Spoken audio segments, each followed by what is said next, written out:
CD, kemudian sebelumnya kita bentuk basis data UMKM, kemudian juga sudah diuji cobakan 17 indikator SDGs, kemudian kita baru saja bulan lalu, bulan Mei, kita tetapkan kode referensi fasilitas pelayanan kesehatan, kemudian satu data kependudukan seperti yang saya sampaikan tadi ya.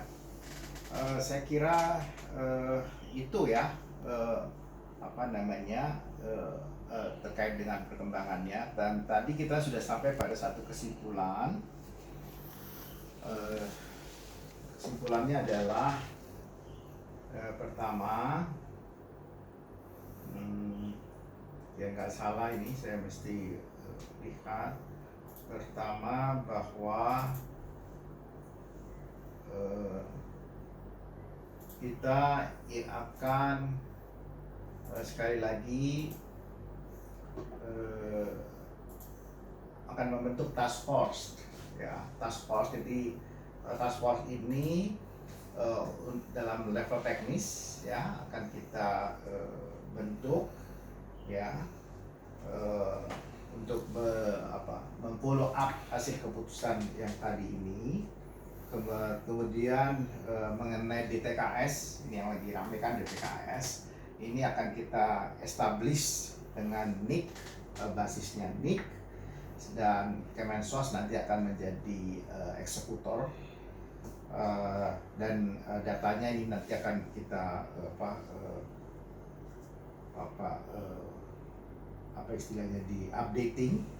Kemudian akan dikonsolidasikan integrasi keuangan pusat daerah, sebagaimana sekarang sudah terjadi konsolidasi antara Kementerian Keuangan dan Bappenas, di mana sistem Krishna dan sistem Sakti itu sudah interfacing dan sudah berintegrasi. Lalu juga arsitektur SPLP nasionalnya juga akan untuk menghubungkan berbagai sumber data ya. Kita juga menetapkan kode referensi NIK ya sebagai referensi tunggal data kependudukan. Kemudian kita juga akan tadi memutuskan Kementerian Dalam Negeri untuk sebagai leading sektor dalam hal penetapan kode wilayah sebagai referensi tunggal.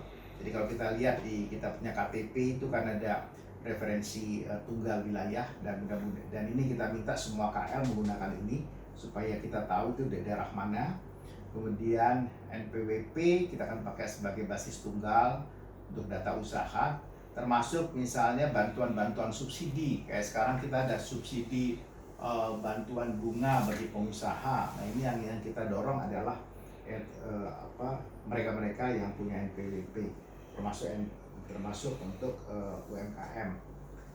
Kemudian kita juga akan melakukan percepatan pembangunan data pusat data pemerintah atau data center yang tempatnya sudah diputuskan ya di Jakarta, dan juga ada yang di Batam, dan satu lagi di Kalimantan Timur. Kemudian percepatan pembinaan data untuk BPS dan BIG ya. Ini dalam hal data pengintegrasian pemberdayaan statistik sektoral dan geospasial. Memang di sini ada kekurangan ahli, maka kita membutuhkan sumber daya manusia, dan yang target di sini adalah lahirnya satu peta yang menjadi basis kebijakan dalam rangka perencanaan, pelaksanaan, dan pengendalian pembangunan. Jadi kita masih bukan hanya dengan peta-peta googling, tapi kan kita bisa lihat misalnya peta kita mau bangun proyek A gitu kan, proyek jembatan apa, itu kita bisa langsung tahu titiknya di mana, dari sini ke sini kilometer mana, posisi titik koordinatnya kita tahu semua, sehingga itu terbuka, bisa diakses oleh siapa saja. Jadi itu bentuk dari pertanggungjawaban dari anggaran yang ditetaskan dan menjadi sesuatu. Jadi bisa diakses seperti itu. Itu cita-citanya dalam kebijakan satu peta ini. Kemudian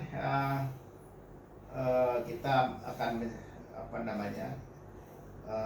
kita sepakati satu data Indonesia akan menjadi single source of truth untuk pengelolaan data pembangunan. Dan SIPD itu ya untuk daerah ya, keuangan daerah itu bisa menjadi satu bagian dari satu data Indonesia, sehingga nanti di dalam hal keuangan daerah nanti kita sepakati ada task force antara Kementerian Keuangan, Bappenas dan Kementerian Dalam Negeri untuk mengintegrasikan data keuangan negara di pusat hingga di daerah. Saya kira itu yang bisa saya sampaikan. Terima kasih. Assalamualaikum warahmatullahi wabarakatuh.